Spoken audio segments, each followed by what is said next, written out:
they do? I don't know. How do you drive with one foot? I don't know. Oh,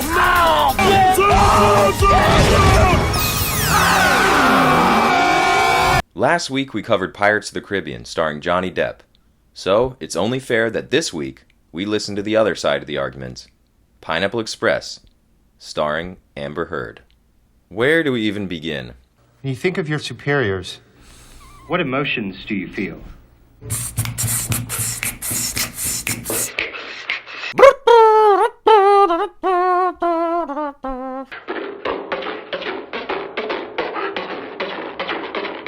Is this normal? Private Miller. Pineapple Express was directed by David Gordon Green, who's known for his action movies, and was a very interesting choice in making Pineapple Express. From the very beginning, it was clear that this was not going to be your standard stoner movie.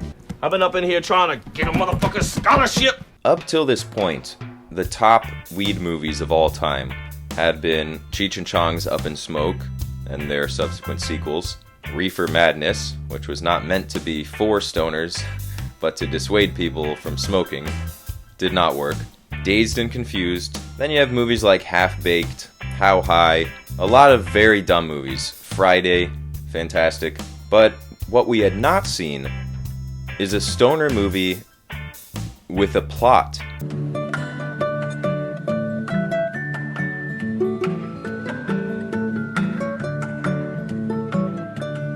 An actual plot. Not just a plot that was kind of shoehorned in to get the characters from A to B to C. Something that was enticing enough that it would work even without the stoner element. No, man. He fucking killed him, man! Who killed him? A cop! A lady and a guy! A cop, a lady, and a guy, man? That's like a massacre. Pineapple Express is what might be the world's first stoner action movie. What are you doing, man? He's sorry. Oh, Jesus. Oh, herpes. And they actually did a very good job with it. It was directed like an action film, it was given a respectful budget, and treated like a real movie. And that is why Pineapple Express stands out amongst other stoner films. But it's not why it's the most memorable. The reason for that is the script. Good. Yeah. Nice to meet you, man. Time to suck All today's right. dick. And the comedic genius of Seth Rogen, James Franco, Danny McBride, Gary Cole, Bill Hader, Bobby Lee, Ken Jeong, Rosie Perez, Ed Begley Jr., Joe Latruglio. Clark's a great guy, man. He's totally gonna take care of Angela, man. Why don't you go fuck yourself, you weird little prick? I'm a teacher, okay? You can't talk to me like that, guy. I'm not a student, so I can say whatever the fuck I want. And Amber Heard. I did not realize that was Amber Heard playing Dale's high school girlfriend until today. And I have to tell you, I thought she was pretty good. But anyway, let's talk about the movie. The movie starts in black and white, in a bunker in the 1950s, as Bill Hader plays a test subject who is tasked with trying Item 9, marijuana. You've been smoking item 9 for 7 minutes and 13 seconds. how do you feel? Well, sir, I feel like a slice of butter melting on top of a big old pile of flapjacks. This test is meant to determine whether or not this item should be legalized, and Bill Hader ruins it for all of us. This is the bee's knees, item 9. Private, we need you to be serious. I'm serious. Your dick, my mouth. That's inappropriate. Dexter's dad has Bill Hader killed and orders that Item 9 be made. Illegal! Next we meet Seth Rogen as Dale Denton, a stoned, immature process server. You're a servant? Like a butler? A chauffeur? No, what? No, I'm not like... No, I'm Shine shoes? Who is dating a high school student. I heard that. I wish I didn't hear that, but I just heard that.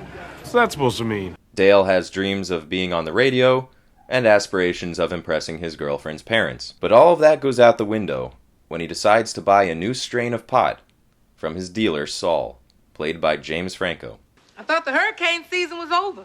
I thought hurricane season was over. Oh, I'm sorry about things just got out of hand. Yeah, that's the way it was with my first husband.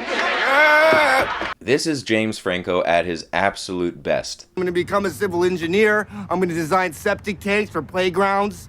Little kids can take shits. I will take this performance over any other I've seen from him. 127 Hours, Disaster Artist, Rise of the Planet of the Apes, Spider-Man 3, all of those masterpieces pale in comparison to the brilliant performance we are gifted in Pineapple Express. Right now, we're gonna get to the next caller, Dale Denton. Hey, Sam.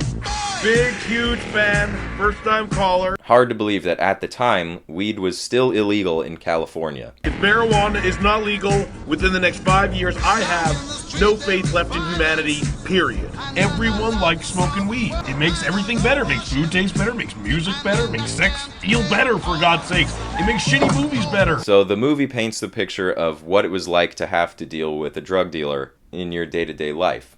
Of course, in real life, it's not Boogie Nights with Alfred Molina walking around in a bathrobe threatening to kill somebody on cocaine. Instead, it's a lot more like this. What the fuck's the buzzer for anyway? Oh no, I'm sorry about that. I don't know your protocol yet. Stuff your sorries in a sack, bro. Okay. It's not your fault. A sad, lonely, pathetic loser, watching 3 televisions at the same time, eating strawberries with chopsticks, and insisting that he thought hurricane season was over. Hurricane season was over. It's very clear that Dale just wants to make the purchase and get out of there. But Saul wants him to hang out a little bit. He's a lingerer. Fuck. Yeah. Fucking lingerer, man. Yeah, totally. Lingerer. This is where the world was introduced to the famous cross joint. This is it, man. This is what your grandchildren are gonna be smoking. Future. The future. Something that all stoners are meant to make one time before realizing that they are completely ridiculous and a massive waste of weed. Or so I've been told. Fuck. Hang on 1 second, man. Hang on. Oh, you fucker. The exposition in this movie is fairly sloppy. We learn quickly that Dale has to serve papers next to a guy named Ted Jones, who's played by the great Gary Cole, who you may remember from a movie called Office Space. Yeah. If you could just go ahead and make sure you do that from now on, that would be great. Ted, it turns out, is Saul's supplier's supplier, who happens to be tied up with adorable little lady cops like Rosie Perez. What an adorable little cop. Dale, while smoking a joint of Pineapple Express outside of Ted's house, witnesses a murder. Jesus fuck. Dude. Oh no! And in trying to flee the scene, crashes into the cop car. Drive! Who the fuck is that?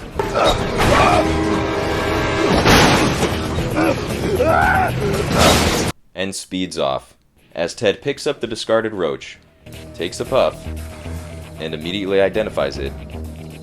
Pineapple Express. The rarest weed known to man. So rare, it's like killing a unicorn with a bomb. So, it's Dale. Let me in. I just saw some crazy shit, man. Let me in, please. For the love of God, let me in. Dale?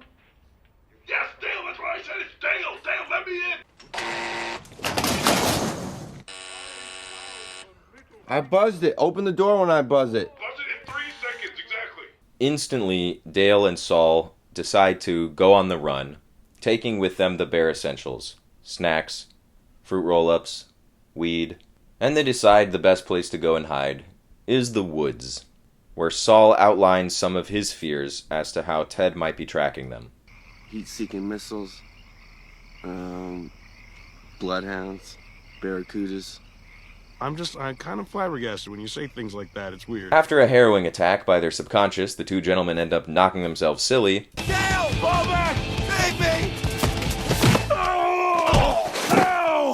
Before retreating to the car to listen to talk radio.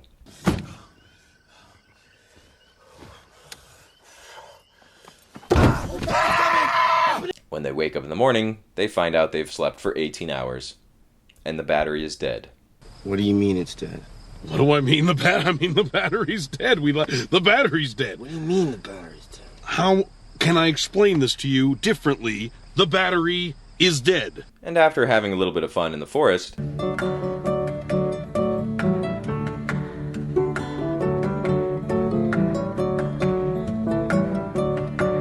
they try to hitchhike and find themselves at the home of Red, played by the ever aerodynamic Danny McBride.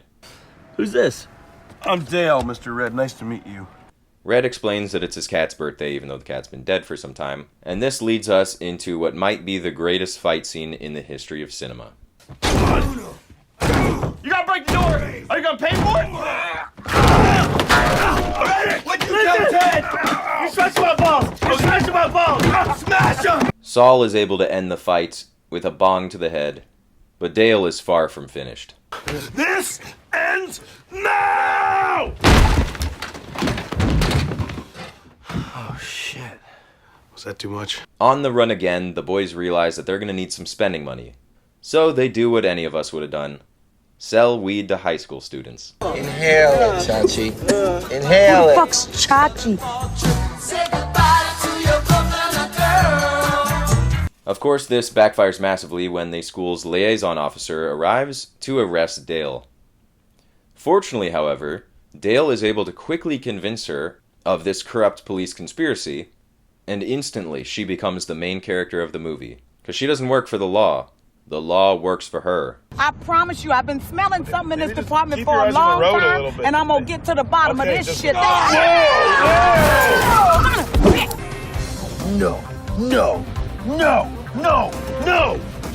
Okay. No, what are you doing? I'm saving you, amigo. However, the windshield is now covered in red slushy, which the windshield wipers are not removing. So, what does he do? Well, kick out the window, isn't that what they do? I don't know. How do you drive with one foot? I don't know!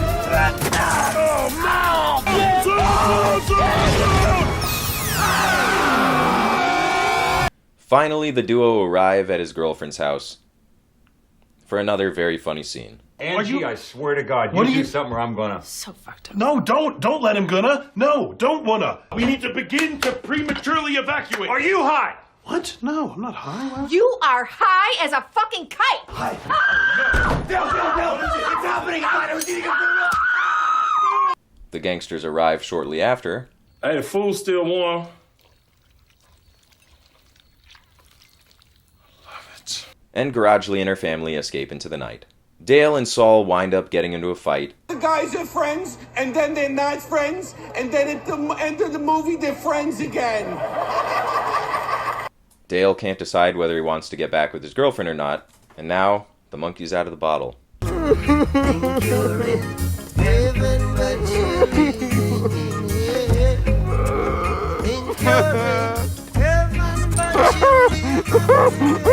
Saul winds up getting kidnapped at the retirement home, and Dale decides that he needs to save the day.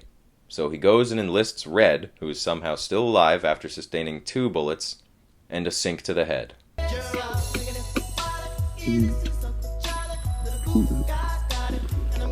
Red, aren't you angry at Ted? Yeah, I'm really mad at him. Well, what do you want to do about it? Don't you want to get up and do something about it? Maybe. I'm gonna help you, Dale. That's the answer I'm looking for. Come here. Thug life. Dale arrives to the compounds, Red immediately bitches out, and Dale is captured alongside Saul. But he's gonna save him, man. He's gonna save him. My belt buckle, right here, okay? Rub your wrist against my belt buckle. I feel it a bit. Yes, okay. I'm gonna save you, man. Yeah. There is a, how do I say, without being rude, a gay connotation. Chaos ensues as they attempt to escape, and madness breaks out across the compound. Ultimately, they are indeed able to save the day, as the whole place burns to the ground. Suck my balls 2 times. Bitch. Bring it on. Saul is nearly killed, Dale is nearly killed, and then Red arrives, running over Craig Robinson. That's what I forgot to mention. Damn it.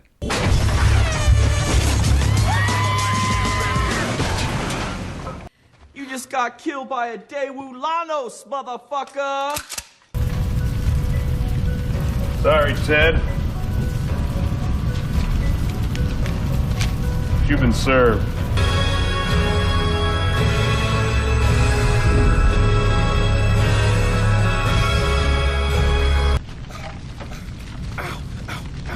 What's that? Hi. The movie wraps up with the 3 friends getting pancakes together as Red dies before their very eyes.